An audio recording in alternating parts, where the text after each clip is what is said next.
الحمدللہ رب العالمین الحمدللہ الذی ہدانا لہذا وما كنا لنہتدی لولا ان ہدانا اللہ لقد جاءت رسل ربنا بالحق الصلاة والسلام والتحیت والاکرام علی سید اشرف الانبیاء والمرسلین رب المغربین مولانا و مولا الثقلین سیدنا و نبینا و شفیعنا و طبیبنا و حبیبنا و کریمنا و امامنا و ملجانا و مغیثنا و اولنا و اوسطنا و آخرنا و کلنا حضور جناب ابو القاسم احمد مجتبی محمد مصطفیٰ صلی اللہ علیہ وآلہ وسلم وآلہ الطیبین الطاہرین المعصومین المظلومین المنتخبین المنتجبین الغر المیامین واصحابہ المتقین المنتخبین المنتجبین اما بعد فقط قال اللہ تعالی فی الفرقان الحمید والمحکم کتابہ المجید وقولہ الحق بسم اللہ الرحمن الرحیم قد جاءکم من اللہ نور وکتاب مبین صدق اللہ المولانا العلی العظیم وبلغنا رسولہ النبی الامین الکریم ونحن علی ذالک لمن الشاہدین والشاکرین والحمدللہ رب العالمین۔ عزیزان گرامی قدر، برادران ملت اسلامیہ، بندگان توحید و عاشقان رسول و آل رسول، گدایان دربار بطول، مولا آپ سبوں کے جذبہ ایمانی کو زندہ و سلامت رکھے۔ اتنی رات گئے، ایسے اندھیری رات میں بھی آپ کا یہاں پر اتنے کثیر مجمع کے ساتھ بیٹھنا اس بات کا اعلان کر رہا ہے کہ جو دلوں پہ حکومت کرے اسے حسین کہتے ہیں۔ آئیے اس سے پہلے میں کچھ کہوں، آپ کچھ سنیں۔ ایک مرتبہ بارگاہ نبی و آل نبی میں اتنی بلند آواز سے ہم مل کر درود پڑھیں کہ جتنا بلند مقام ہمارے دلوں میں نبی اور آل نبی رکھتے ہیں، سارا مجمع مل کر درود پڑھ دے۔ اللہم صلی علی سیدنا نبینا شفیعنا مولانا محمد بارک وسلم صلو علیہ صلاۃ و سلام علیک یا رسول اللہ وعلی آلک یا حبیب اللہ و اصحابک یا رسول اللہ صلی اللہ علیہ وآلہ وسلم۔ دیکھو کانپور والوں، نبی اور آل نبی پر کبھی احسان سمجھ کر درود نہ پڑھنا، نبی اور آل نبی پر ہمیشہ ایمان سمجھ کر درود پڑھنا، اور قرض سمجھ کر درود نہ پڑھنا، فرض سمجھ کر درود پڑھنا۔ تو جس کے دل میں الفت نبی اور آل نبی بستی ہے، جو روز محشر اپنے حبیب سے، ان کی آل پاک سے جتنا قریب ہونا چاہتا ہے، وہ اپنے کلیجے کی اتنی طاقت کے ساتھ آخری آدمی تک پھر سے درود پڑھے۔ اللہم صلی علی سیدنا نبینا شفیعنا مولانا محمد بارک وسلم صلو علیہ صلاۃ و سلام علیک یا رسول اللہ وعلی آلک یا حبیب اللہ و اصحابک یا رسول اللہ۔ دیکھو کچھ لوگوں کی یہ مینٹیلیٹی ہوتی ہے، سوچ، سب کی اپنی اپنی سوچ ہوتی ہے قبلہ۔ کچھ لوگوں کی ای کو کم کر دو بابو، کچھ لوگوں کی سوچ یہ ہوتی ہے کہ ہم نبی اور آل نبی کی محفل میں آئیں گے تو نبی اور آل نبی کی محفل میں آ کر بیٹھ کر نبی اور آل نبی پر کوئی احسان کریں گے۔ استغفر اللہ، آپ کے بعد میں بھی استغفر اللہ کہوں گا۔ مینٹیلیٹی ہے لوگوں کی۔ میں سوچ رہا تھا اتنا بڑا مجمع اور لگ رہا ہے کہ جیسے محفل میدان میں نہیں قبرستان میں ہو رہی ہے۔ کس بات کی خاموشی؟ کیا نبی کے ذکر کا بائیکاٹ ہے یا نبی کی آل پاک کے ذکر کا بائیکاٹ ہے؟ بھائی جس کا کھاؤ گے اسی کا تو گاؤ گے. وفاداری تو یہی ہے کہ جس کا کھاؤ اس کا گاؤ, اور جب اس کا ذکر ہو تو نہ شرماؤ, ورنہ بہتر ہے کہ محفل سے چلے جاؤ. ارے جب آئے ہو تو یہ مت سوچو کہ آ کر سبحان اللہ بولیں گے تو خطیب پہ احسان کریں گے, یا رسول اللہ کہیں گے تو آ کر جلسے والوں پہ احسان کریں گے. یہاں آ کر نعرہ لگاؤ گے تو حسین پر کوئی احسان ہوگا نہیں. یاد رکھنا کہ یہاں پر آنا, یہاں پر جو تم آئے ہو تو تم نے آ کر حسین پہ کوئی احسان نہیں کیا, یہ بھی حسین کا احسان ہے کہ تم جیسے گناہگاروں کو اپنی محفل میں بلا لیا. نعرہ تکبیر, نعرہ رسالت, نعرہ حیدری, حیدری. اور میں تو بچپن سے لے کر جوانی تک قبرستان میں پڑھنے کا عادی ہی نہیں ہوں, اس لیے کہ میدان کا آدمی ہوں, میدان میں بولتا ہوں. اس لیے کہ ہم نے اپنے رہبروں کو قبرستان سے نہیں پایا, ہم نے جسے بھی پایا اسے میدان سے پایا ہے.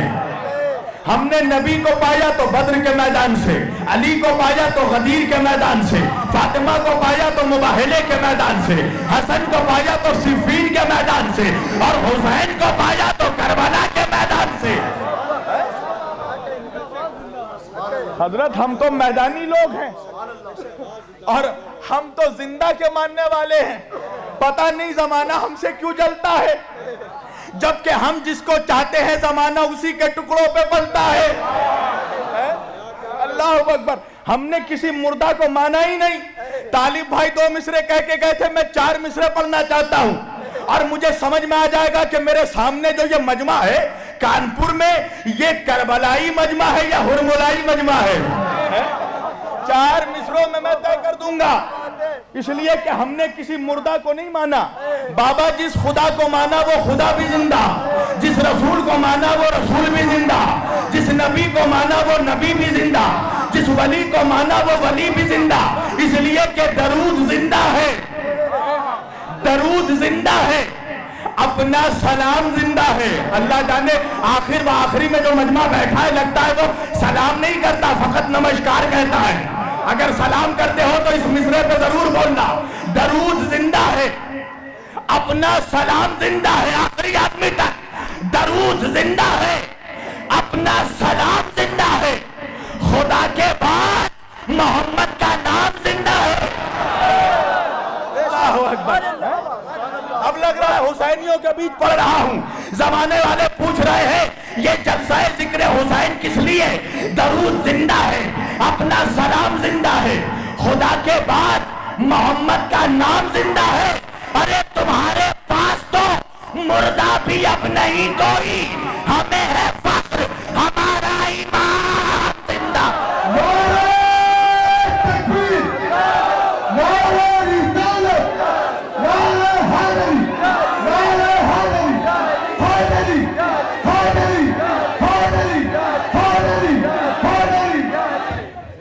ہمیں ہے فخر ہمارا امام زندہ ہے. اللہ اکبر. آج بحثیں ہو رہی ہے, ڈیبیٹ ہو رہا ہے, 2 کوڑی کا ملا جس کی کوئی حیثیت نہیں, کوئی اوقات نہیں, وہ بحث کر رہا ہے کربلا میں کون زندہ رہا, کون مر گیا. اس لیے کہ کربلا سے پہلے تاریخ کی سوچ یہ تھی, تاریخ کی فکر یہ تھی کہ جو سر کاٹتا تھا وہ زندہ رہ جاتا تھا, جو سر کٹاتا تھا وہ مر جاتا تھا. مگر سن 61 ہجری کو 10 محرم الحرام کو روز عاشورہ میں کربلا کی سرزمین پر حسین نے اپنا قدم رکھ کر تاریخ کی سوچ کو بدل دیا, اور حسین نے تاریخ کے اس فکر کو بدل دیا کہ کربلا کے بعد اب سر کاٹنے والا ہارے گا, سر کٹانے والا جیتے گا.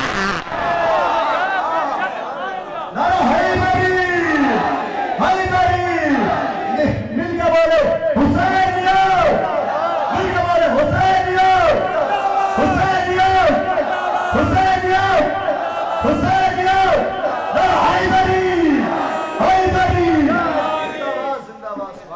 حسین نے تاریخ کی سوچ کو بدل دیا کہ دیکھو یزید سر کاٹ کے بھی مر جائے گا، ہم سر کٹا کر بھی زندہ رہیں گے، وہ سر کاٹ کے بھی ہار جائے گا، ہم سر کٹا کر بھی جیت جائیں گے۔ ارے نتیجہ آج بھی نکل جاتا ہے۔ مجھے انصاف سے بتاؤ کانپور والوں، کبھی تم نے دیکھا کہ الیکشن میں جو پارٹی ہار جاتی ہے وہ جلوس نکالتی ہے؟ کہا نہیں مولانا، جلوس کبھی ہارنے والوں کا نہیں نکلتا، جلوس ہمیشہ جیتنے والوں کا نکلتا ہے۔ ارے ہم حسین کا پرچم لیے، حسین کے تعزیے کا جلوس نکال کر بتاتے ہیں حسین ہارنے والا نہیں، جیتنے والا تھا۔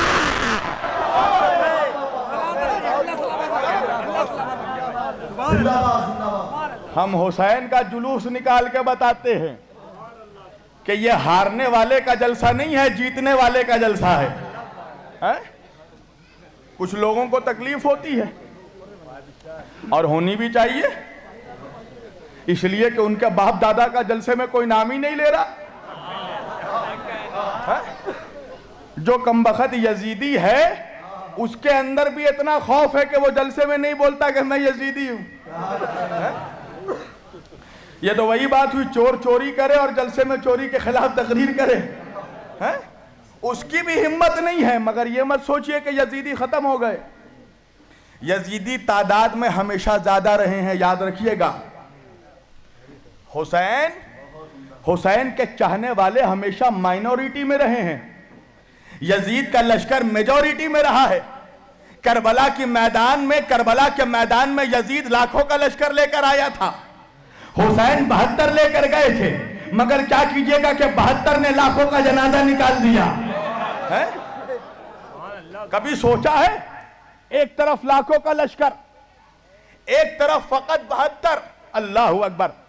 کہاں لاکھوں کا لشکر، کہاں 72؟ مگر انصاف سے بتاؤ کہ آج نام کس کا باقی ہے؟ اللہ اکبر! ہے تو ان کے بھی پیٹ میں مروڑا ہوتا ہے۔ ہمارے ابا یزید کا کوئی نام کیوں نہیں لیتا؟ ارے تیرا ابا اتنا بے غیرت تھا کہ تو بھی اس کا نام نہیں لے سکتا۔ اللہ اکبر! ہم سینہ چوڑا کر کے بتاتے ہیں کہ ہم حسینی ہیں، تو تکلیف ہوتی ہے کہ بھئی حسین کا ذکر کیوں ہو رہا ہے؟ اس لیے کہ ابھی بچے ہوئے لعنت کے ہار باقی ہیں، ابھی بچے ہوئے لعنت کے ہار باقی ہیں۔ یزید مر گیا، کچھ رشتہ دار باقی ہیں۔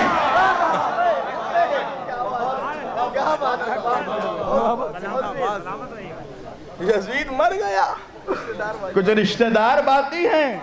اللہ اکبر!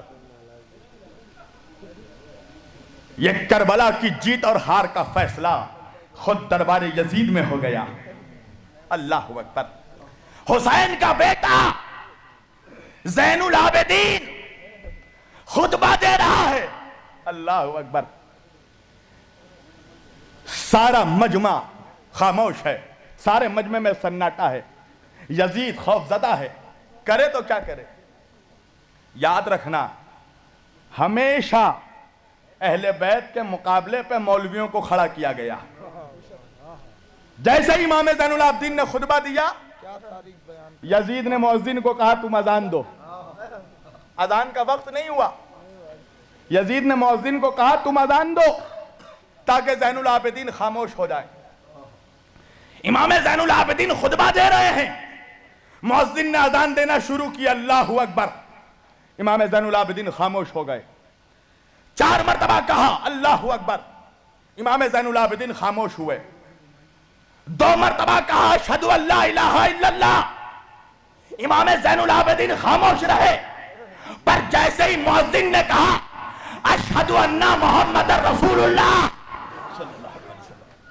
جیسے ہی کہا اشہدو ان محمد رسول اللہ، ایک مرتبہ امام زین العابدین بولے اور کہا کہ مؤذن ذرا خاموش ہو جا، اور مؤذن کو چپ کرا کر ایک مرتبہ یزید کی طرف دیکھا اور دیکھ کر کہا یزید اب بھی نہیں سمجھا کون جیتا کون ہارا، انصاف سے بتا یہ اذان میں جو نام ہے یہ تیرے نانا کا نام ہے یا میرے نانا کا نام؟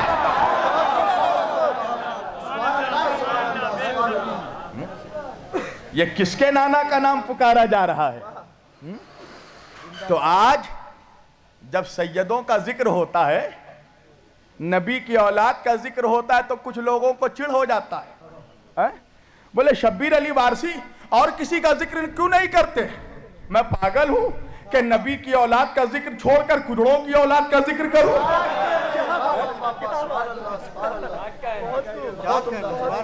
جس کی تاریخ میں حدیث میں کوئی اوقات کوئی حیثیت نہیں، میں آل رسول کو چھوڑ کر آل فضول کا ذکر کروں؟ اللہ اکبر. اللہ قرآن میں فرما رہا ہے بسم اللہ الرحمن الرحیم قد جاکم من اللہ نور و کتاب مبین. اے میرے بندو دیکھو، اللہ کی طرف سے تمہارے واسطے دو چیزیں نازل ہوئی ہیں. کیا ہیں وہ دو چیزیں؟ اللہ کہہ رہا سب سے پہلے نور اترا ہے اور پھر کتاب مبین نازل ہوئی ہے، قرآن نازل ہوا. بھائی ریزن کیا ہے کہ اللہ نے کتاب سے پہلے نور کو، یہاں وہاں مت دیکھو، ابھی میری طرف دیکھو، ابھی یہاں سب سے خوبصورت میں ہوں. ہاں بھائی مذاق کرنے کا حق تو مجھے بھی ہے. میری طرف دیکھو تاکہ باضابطہ بات ہو سکے. اللہ نے کہا دیکھو اے میرے بندو، اللہ کی طرف سے دو چیزیں آئی ہیں. پہلا نور آیا ہے، دوسری کتاب آئی ہے. میں نے کہا پروردگار ضرورت کیا تھی کہ کتاب سے پہلے تو نے نور کو بھیجا؟ اس لیے کہ نور کو دھور سمجھ نہیں سکتا. 1400 برس بعد آج ایک جماعت، ایک فرقہ نکلا ہے، ایک سیکٹ، ایک گروہ مسلمانوں میں، جو مسلمانوں کے ذہنوں میں ایک بات ڈالنے کی کوشش کر رہا ہے. وہ بات کیا ہے؟ دیکھو حسبنا کتاب اللہ، فقط کتاب کافی ہے. سنا ہوگا آپ نے، کانپور سے لے کر سہارنپور تک یہی نعرہ لگ رہا ہے، فقط کتاب کافی ہے. کیا مطلب؟ کہا نہ نبیوں کی ضرورت، نہ رسولوں کی ضرورت، نہ ولیوں کی ضرورت، نہ پیغمبر کی ضرورت، نہ پیر کی ضرورت، نہ مرشد کی ضرورت، نہ غوث کی ضرورت، نہ خواجہ کی ضرورت، نہ وارث کی ضرورت، نہ ابدال کی ضرورت، نہ مدار کی ضرورت، کسی کی ضرورت نہیں، فقط کتاب کافی ہے. اچھا اب میں اس مجمع سے سوال کرتا ہوں، بھائی تھوڑا رہنے دیجئے، شال وغیرہ جو ہے بعد میں انشاءاللہ پہنایا جائے گا اور جم کا پہنائیے گا. میں نہیں چاہتا کہ کسی کو کچھ ابھی پہنایا جائے. ہاں جی، عجیب عجیب، یہاں تو شال پہنایا جا رہا ہے، کچھ لوگ تو ٹوپی پہناتے ہیں. عجیب و غریب کیفیت ہے. تو پروردگار تو نے نور کے ساتھ کتاب کو نازل کیا، تو مالک یہ بھی بتا دے کہ اس کتاب کی عظمت کیا ہے، اس کتاب کا مقام کیا ہے. اچھا آج نعرہ کیا لگ رہا ہے؟ کتاب کافی ہے نا. اب یہ مجمع ماشاءاللہ مسلمانوں کا مجمع ہے میرے سامنے. میں ایک سوال کرنا چاہتا ہوں آپ سب سے، آپ مجھے جواب دینا کہ بھائی آج جو یہ نعرہ لگ رہا ہے کتاب کافی ہے، تو یہ کتاب ہے کس کی؟ بولیے. ارے ڈرنے کی کیا بات ہے، میں ملک الموت تھوڑی ہوں. بھائی کتاب کس کی ہے؟ بولیے. اللہ کی نا. اب میں آپ سے پیریلل سوالات کروں گا، کوشچنز کروں گا، آپ مجھے آنسر دینا. کتاب کس کی ہے؟ سارا آخری مجمع تک بولے گا. کتاب کس کی؟ ہاں، ملا کا نام نہیں لے رہے ہو، اللہ کا نام لے رہے ہو، شرما کے مت لینا جی. اللہ کا نام نہ شک کر کے لینا نہ تھک کر کے لینا. تو کتاب کس کی ہے؟ قرآن کس کا ہے؟ اچھا توریت کو کس نے نازل کیا؟ زبور کو کس نے اتارا؟ انجیل کو کس نے اتارا؟ اچھا نبیوں کو کس نے بھیجا؟ رسولوں کو کس نے بھیجا؟ ولیوں کو کس نے بھیجا؟ اماموں کو کس نے بھیجا؟ پیغمبروں کو کس نے بھیجا؟ غوث کو کس نے بھیجا؟ کتب کو کس نے بھیجا؟ ابدال کو کس نے بھیجا؟ شریعت کس کی ہے؟ اچھا نماز کس کے لیے پڑھتے ہو؟ سجدہ کس کو کرتے ہو؟ روزہ کس کے لیے رکھتے ہو؟ حج میں کس کے لیے جاتے ہو؟ طواف کس کے لیے کرتے ہو؟ اچھا زمین کس نے بنائی؟ آسمان کس نے بنایا؟ چاند کس نے بنائے؟ ستارے کس نے بنائے؟ سورج کس نے بنایا؟ آسمان کس نے بنایا؟ پہاڑوں کو کس نے پیدا کیا؟ سمندروں کو کس نے بہایا؟ دریاؤں کو روانی کس نے عطا کی؟ موجوں کو طغیانی کس نے عطا کی؟ آدم کو علم کس نے دیا؟ موسیٰ کو ہیبت کس نے دی؟ عیسیٰ کو جوہر کس نے دی؟ نوح کو تقویٰ کس نے دیا؟ آدم کو صفی اللہ کس نے بنایا؟ عیسیٰ کو روح اللہ کس نے بنایا؟ نوح کو نجی اللہ کس نے بنایا؟ جبریل کو سرداری کس نے دی؟ شریعت کس کی ہے؟ قانون کس کا ہے؟ دین کس کا ہے؟ اسلام کس کا ہے؟ تو بھائی دنیا کا سارا 1 ارب 80 کروڑ مسلمان مجھے جواب دے گا کہ مولانا دین اللہ کا، شریعت اللہ کی، کتاب اللہ کی، نبیوں کو اللہ نے بھیجا، رسولوں کو اللہ نے بھیجا، ولیوں کو اللہ نے بھیجا، پیغمبروں کو اللہ نے بھیجا، اماموں کو اللہ نے بھیجا، کتابوں کو اللہ نے بھیجا، اسلام اللہ کا، شریعت اللہ کی، دین اللہ کا۔ میں نے کہا بھائی بات سمجھ میں آ گئی، جب سب کچھ اللہ کا ہے تو بات بھی اللہ کی چلے گی، ملا کی نہیں چلے گی۔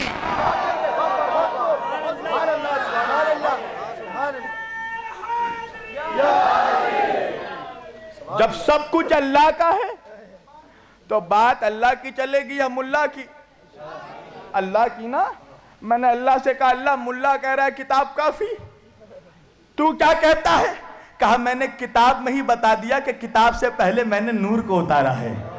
اللہ اکبر۔ اس لیے کہ یہ کوئی معمولی کتاب نہیں ہے، یہ بندوں کی لکھی ہوئی کتاب نہیں ہے، یہ اللہ کی کتاب ہے۔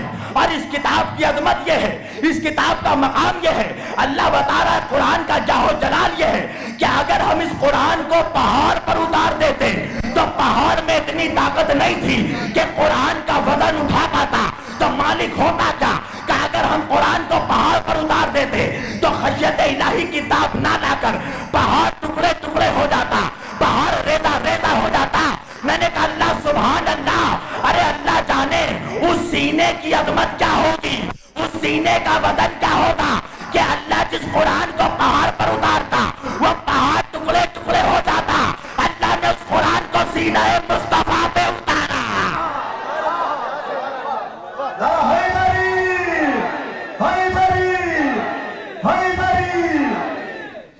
اللہ جانے اس سینہ مصطفیٰ کا وزن کیا ہوگا۔ اور افسوس تو یہی ہے قبلہ کہ بچپن سے لے کر جوانی تک جس بھیانک نے کبھی آئینہ نہیں دیکھا وہ کہتا ہے نبی ہم جیسے ہیں۔ جس بدشکل نے بچپن سے لے کر جوانی تک آئینہ نہیں دیکھا کہ خوف کے مارے شیشہ بھی ٹوٹ جائے گا، وہ کہہ رہا ہے نبی ہم جیسے۔ اچھا مجھے کانپور میں پنجاب کا ایک لطیفہ یاد آ رہا ہے۔ پنجاب میں ایک لطیفہ بڑا مشہور ہے قبلہ۔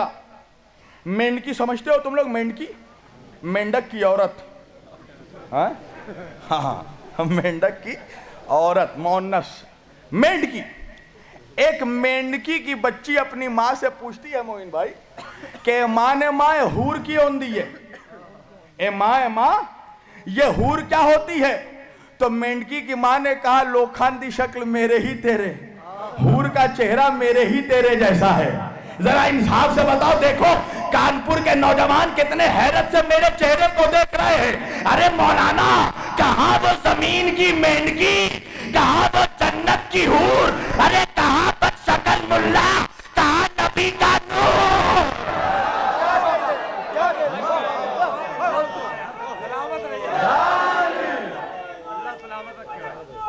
علی مولا، علی مولا، علی مولا، علی مولا، علی مولا، علی مولا، حیدری، حیدری۔ اللہ جانے وہ تو نجاست کی پیداوار، وہ اللہ کے انوار کی پیداوار۔ کہاں نجاست، کہاں طہارت، کہاں گناہگار، کہاں احمد مختار، کہاں خطاکار، کہاں نبیوں کا سردار۔ کبھی چہرہ تو دیکھ لیا کر۔ ایک مولوی صاحب سے ایک صاحب مراد آباد کے بہت مشہور ناظم ہیں، انہوں نے کہا حضرت ذرا آپ کی فوٹو چاہیے۔ کہا کیا کرو گے؟ کہا بہت امپورٹنٹ کام ہے۔ کہا کرو گے کیا؟ کہا مولانا ہمارے مراد آباد کے بچے جو ہیں وہ کسی سے نہیں ڈرتے، ان کمبختوں کو میں آپ کی تصویر دکھانا چاہتا ہوں۔ اللہ یہ تو حال ہے۔ میں سچ بتا رہا ہوں بھائی، اس امت میں سب سے خوبصورت ترین انسان اگر کسی کو ہونا چاہیے تھا تو وہ مولویوں کو ہونا چاہیے تھا۔ سچ بتا رہا ہوں، سب سے خوبصورت، اس لیے کہ اس اسلام میں ہر کچھ نور، اسلام شریعت نور، قرآن نور، مصطفیٰ نور، نبی نور، خدا نور۔ تو جب سب کچھ نور ہے تو نور کے ذکر کرنے والوں کا چہروں پہ اتنا پھٹکار کس لیے؟ بھائی جو دن رات نور کا ذکر کرے اس کے چہرے پہ بھی تو نور ہونا چاہیے، مگر چہرہ نور تو چھوڑیے لنگور بنے ہوئے ہیں۔ کیوں؟ اس کا بہت بڑا ریزن ہے جو میں ابھی تمہیں سمجھانا چاہتا ہوں۔ اللہ نے کہا دیکھو میں نے دو چیزوں کو نازل کیا، نور کو اتارا ہے اور کتاب اتاری ہے میں نے. یہی وجہ ہے مسلمانوں یاد رکھنا کہ ہمارے اور آپ کے نبی نے اپنی زندگی میں کل ایک حج کیا ہے. کتنا حج کیا؟ ایک، single, the first and the last. وہی پہلا اور وہی آخری حج. چلو ایک بات تو سمجھ میں آئی کہ حاجی بننا یہ سنت رسول ہے، مگر الحاج بننا سنت رسول نہیں ہے. ہاں، حاجی بننا سنت رسول ہے، الحاج بننا سنت رسول نہیں ہے. یہ جو فیشن چلا ہے کہ ہر سال حج پہ جائیں گے، پڑوس کی بچی کے پاس پڑھنے کو کتاب نہیں ہے، یہ حج پہ حج کیے جا رہے ہیں. پڑوس کا باپ رو رہا ہے بیٹی کی شادی کیسے کروں، یہ صاحب حج کیے جا رہے ہیں. اللہ ایسے حج کو منہ پہ مار دے گا. اللہ کو تیرے حج کی ضرورت نہیں ہے. پہلے حقوق العباد ادا کر صحیح سے، پھر حقوق اللہ ادا کرنا. حضور نے سن 10 ہجری میں ایک حج کیا اپنی زندگی میں، وہی پہلا وہی آخری حج.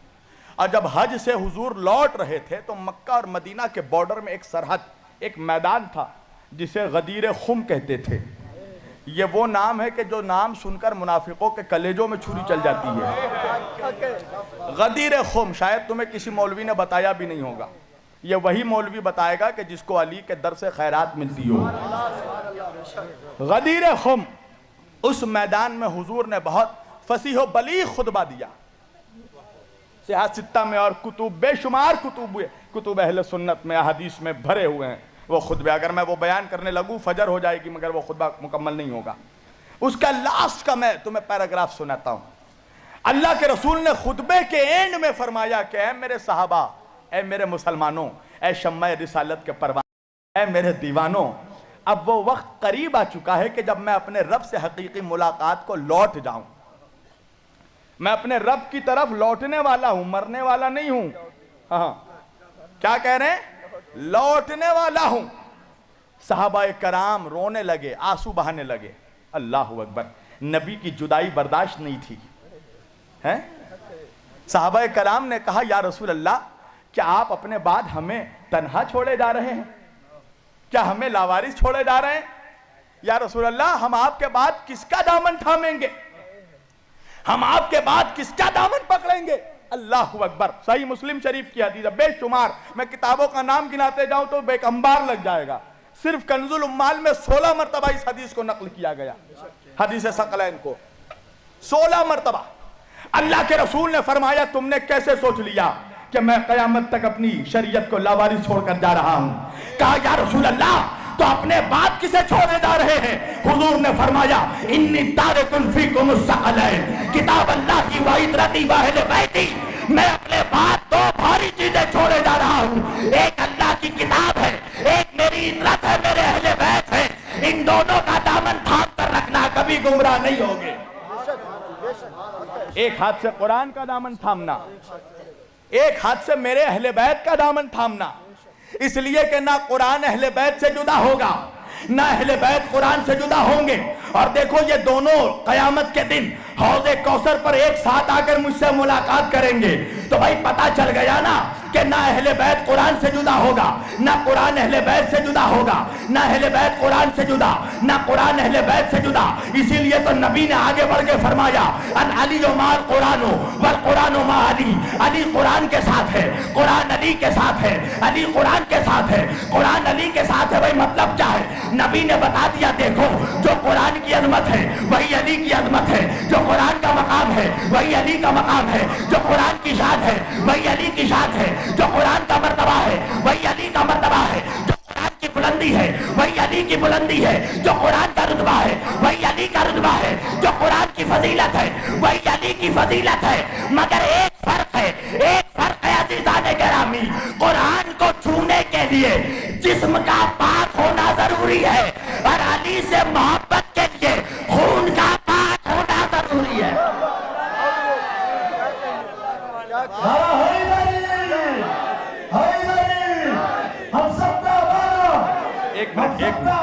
ایک منٹ.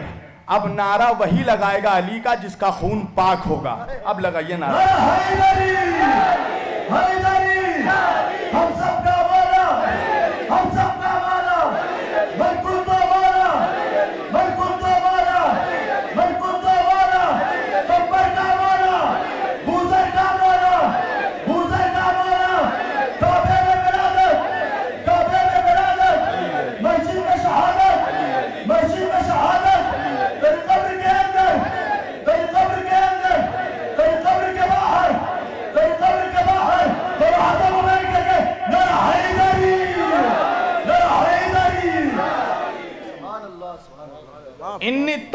فیکم الثقلین. اللہ اکبر. اللہ کے رسول فرما رہے ہیں میں تمہارے درمیان دو بھاری چیزیں چھوڑے جا رہا ہوں. ایک میری اطرت ہے اہل بیت، ایک قرآن ہے. صحابہ کرام نے پوچھا، امام فخر الدین رازی رحمت اللہ لکھتے ہیں آج کا مولوی جس کے قدموں کے برابر بھی نہیں ہو سکتا. امام فخر الدین رازی رحمت اللہ صاحب تفسیر کبیر لکھتے ہیں کہ صحابہ کرام نے پوچھا یا رسول اللہ یہ کتاب تو سمجھ میں آ گئی قرآن مجید، یہ آپ کی اطرت آپ کے اہل بیت کون ہیں؟ اللہ کے رسول نے فرمایا ہم علی والفاطمہ والحسن والحسین وآلہ وذریتہ. علی، فاطمہ، حسن اور حسین ان کی اولاد پاک، ان کی نسل پاک میری اہل بیت ہے، میری اطرت ہیں. ان دونوں کا دامن تھام کر رکھنا. ثقلین، میں دو بھاری چیزیں چھوڑے جا رہا ہوں. پتہ ہے ثقلین عربی میں بھاری وزن کو کہتے ہیں ثقل، وزنی چیز کو کہتے ہیں ثقل. یاد رکھنا عربی گرامر اور سنسکرت ہاں عربی اور سنسکرت گرامر دنیا کے تمام گرامر سے ڈیفرنٹ ہے. وہ اس لیے کہ دنیا کے سارے گرامر میں، سارے لینگویجز کے گرامر میں ایک کے لیے واحد آتا ہے، دو یا دو سے زیادہ کے لیے جمع آتا ہے. مگر عربی وہ گرامر ہے کہ جس میں ایک کے لیے واحد آتا ہے، دو کے لیے صیغہ تثنیہ آتا ہے، تثنیہ، اور تین یا تین سے زیادہ کے لیے جمع کا صیغہ آتا ہے.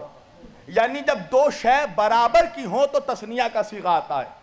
جیسے دو امام برابر کے ہیں، دونوں کا رتبہ برابر، دونوں کا مقام برابر، دونوں کی عظمت برابر، تو دو امام ملے تو ہو گئے امامین.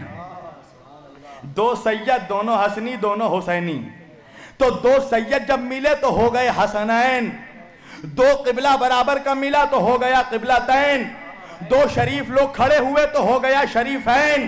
دو حرم ملے تو ہو گیا حرمین.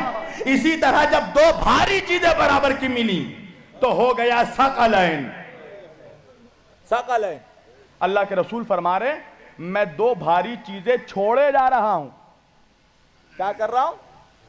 چھوڑے جا رہا ہوں. اچھا، تارکن، چھوڑے جا رہا ہوں.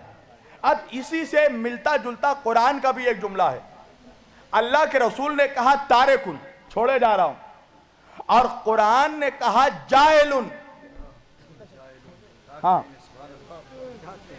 حدیث کہہ رہی ہے تارکن، قرآن کہہ رہا ہے جائلن، مگر دونوں الگ الگ لوگوں کے لیے ہے. اللہ کے رسول نے تارکن کہا اہل بیت کے لیے، اللہ نے جائلن کہا حضرت آدم علیہ السلام کے لیے. کیا کہا؟ انی جائلن فی الارض خلیفہ. دیکھو میری آواز میں اتنی طاقت نہیں ہے، میں مسلسل محرم کی چاند رات سے لے کر آج تک مسلسل جلسوں کی وجہ سے اور سفر کی تھکان کی وجہ سے میری آواز اس لائق نہیں ہے کہ میں تقریر کر سکوں. یہ صرف محبت حسین میں بول رہا ہوں. بہت محبت سے بلایا ہے کانپور والوں تم نے، اس لیے میں آیا ہوں. اللہ قرآن میں کہہ رہا ہے انی جائل فی الارض خلیفہ. کیا مطلب؟ اللہ کہہ رہا ہے میں زمین پر ایک خلیفہ بنانے جا رہا ہوں. اللہ کیا کہہ رہا ہے؟ میں زمین پر خلیفہ بنانے جا رہا ہوں. اور رسول کیا کہہ رہے ہیں؟ انی تارکن فیکم الثقلین، میں اپنے اہل بیت کو چھوڑے جا رہا ہوں. تارکن یعنی چھوڑے جا رہا ہوں، جائلن یعنی بنانے جا رہا ہوں. اللہ نے آدم کے لیے کہا بنانے جا رہا ہوں، سرکار مصطفیٰ نے اہل بیت کے لیے کہا چھوڑے جا رہا ہوں. تو دونوں میں فرق کیا ہے کہ اللہ نے آدم کے لیے جائلن کہا؟ کیوں؟ کیا اس لیے کہ آدم ابھی تک خلیفہ بنے نہیں تھے؟ اللہ بنانے جا رہا تھا، مگر نبی نے کہا تارکن، اور تارکن کہہ کے بتا دیا کہ اہل بیت تو اہل بیت میں نے نہیں بنایا، اللہ نے پہلے بنا دیا ہے، میں چھوڑے جا رہا ہوں.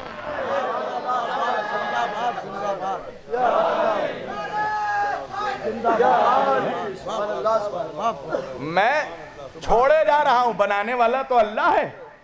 میرے اہل بیت بھی میں نے نہیں بنائے ہیں، اللہ نے بنایا ہے. اللہ نے چوائس کر لیا کس کو میرا نواسا بننا ہے، کون میری بیٹی ہوگی، کون میرا داماد ہوگا، کون میرا بھائی ہوگا. چھوڑے جا رہا ہوں.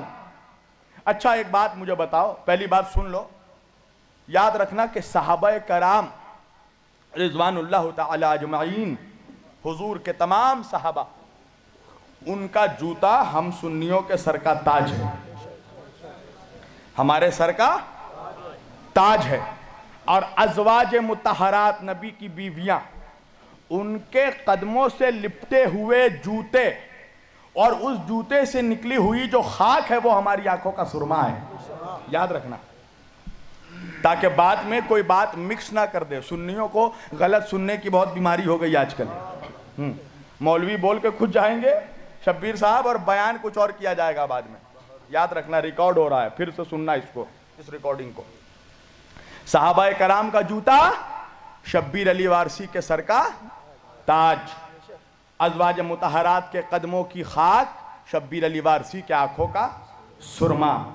مگر پھر بھی جو حقیقت ہے وہ تو بیان کرنا پڑے گا۔ یہ بتاؤ مسلمانوں کہ اللہ کے رسول نے یہ کیوں نہیں کہا کہ میں قرآن اور صحابہ کو چھوڑے جا رہا ہوں؟ اللہ کے رسول کہہ سکتے تھے میں قرآن اور اپنے صحابہ کو چھوڑے جا رہا ہوں۔ اللہ کے رسول کہہ سکتے تھے میں قرآن اور اپنے ازواج کو چھوڑے جا رہا ہوں۔ ایک مولوی صاحب کہنے لگے کہ حضور نے جو کہا نا قرآن اور اہل بیت کو، تو اہل بیت سے مراد پوری امت ہے۔ اچھا، میں نے کہا عقل کے گنجے تیرے جیسے شخص کو حضور چھوڑ کر جائیں؟ بتائیے، بولے قرآن اور پوری امت۔ اچھا بتاؤ کیا ریزن کیا ہے؟ اور سن لو، تم سے ایک روایت بیان کی جاتی ہے، یاد رکھنا یہ کتنی بڑی سازش ہے۔ حدیث کیا بیان کی جاتی ہے کہ اللہ کے رسول نے فرمایا کہ میں قرآن اور سنت چھوڑ کر جا رہا ہوں۔ میرا چیلنج ہے، چیلنج، میں مولویت چھوڑ دوں گا اگر صحاح ستہ میں، صحیح بخاری، صحیح مسلم، صحیح ترمذی، ابن ماجہ، ابن داؤد، ان صحاح ستہ میں جو کتب صحیحہ مانی جاتی ہے اہل سنت میں قرآن کے بعد، ان احادیث کی کتاب میں ایک بھی جگہ مجھے اگر یہ روایت دکھا دی گئی کہ اللہ کے رسول نے کہا کہ قرآن اور سنت چھوڑ کر جا رہا ہوں تو میں مولویت چھوڑ دوں گا۔ پورے صحاح ستہ میں ہے ہی نہیں یہ روایت کہ قرآن اور سنت چھوڑ کر جا رہا ہوں۔ اللہ کے رسول نے کہا قرآن اور اہل بیت چھوڑ کر جا رہا ہوں، قرآن اور اپنی آل کو چھوڑ کر جا رہا ہوں، اہل بیت چھوڑ کر جا رہا ہوں۔ تو سوال اٹھتا ہے نا، کیوں نہیں کہا کہ قرآن اور صحابہ چھوڑ کر جا رہا ہوں، قرآن اور ازواج چھوڑ کر جا رہا ہوں؟ بھائی یہ بتاؤ کہ میں مائک میں یہاں تقریر کر رہا ہوں، ابھی تقریر کرنے کے بعد میں کہوں گا کہ عبدالعزیز بھائی میں یہاں پر یہ مائکروفون چھوڑ کر جا رہا ہوں، یہ باکس چھوڑ کر جا رہا ہوں، یہ قالین چھوڑ کر جا رہا ہوں، یہ اسٹیج چھوڑ کر جا رہا ہوں، یہ کرسیاں چھوڑ کر جا رہا ہوں، تو عبدالعزیز بھائی مجھ سے کہیں گے نا مولانا اتنا جو جوش میں بول رہے ہیں کہ مائک چھوڑ کر جا رہا ہوں، باکس چھوڑ کر جا رہا ہوں، قالین چھوڑ کر جا رہا ہوں، ذرا انصاف سے بتائیے کہ اپنے گھر سے یہ ساری چیزیں آپ لے کر آئے تھے؟ کیا اپنے گھر سے لے کر آئے تھے؟ اس لیے کہ چھوڑا وہ چیز جاتا ہے جو لے کر آیا گیا ہو۔ اگر میں کہوں کہ میں یہ مفلر چھوڑ کر جاؤں تو صحیح ہے، اگر میں کہوں یہ امامہ چھوڑ کر جاؤں گا تو صحیح ہے، اگر میں کہوں یہ آبا چھوڑ کر جاؤں گا تو صحیح ہے، چونکہ میں اسے لے کر آیا ہوں۔ تو چھوڑا وہ چیز جاتا ہے جسے لے کر آیا گیا ہو۔ اب میں کیا کروں کہ اللہ کا رسول، اللہ کے پاس سے میرے نبی فقط دو چیز لے کر آئے تھے، قرآن کو سینے میں لے کر آئے تھے، اہل بیت کو خون میں لے کر آئے تھے۔ نعرہ تکبیر، نعرہ رسالت، نعرہ حیدری۔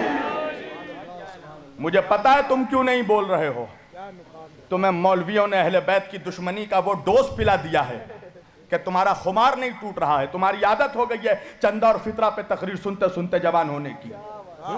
تمہیں اہل بیت کی تقریر سمجھ میں نہیں آ رہی ہے، تمہیں وہ جعلی تیل پلا دیا ہے مولویوں نے، کیا تمہیں آج گھی نہیں ہضم ہو پا رہا؟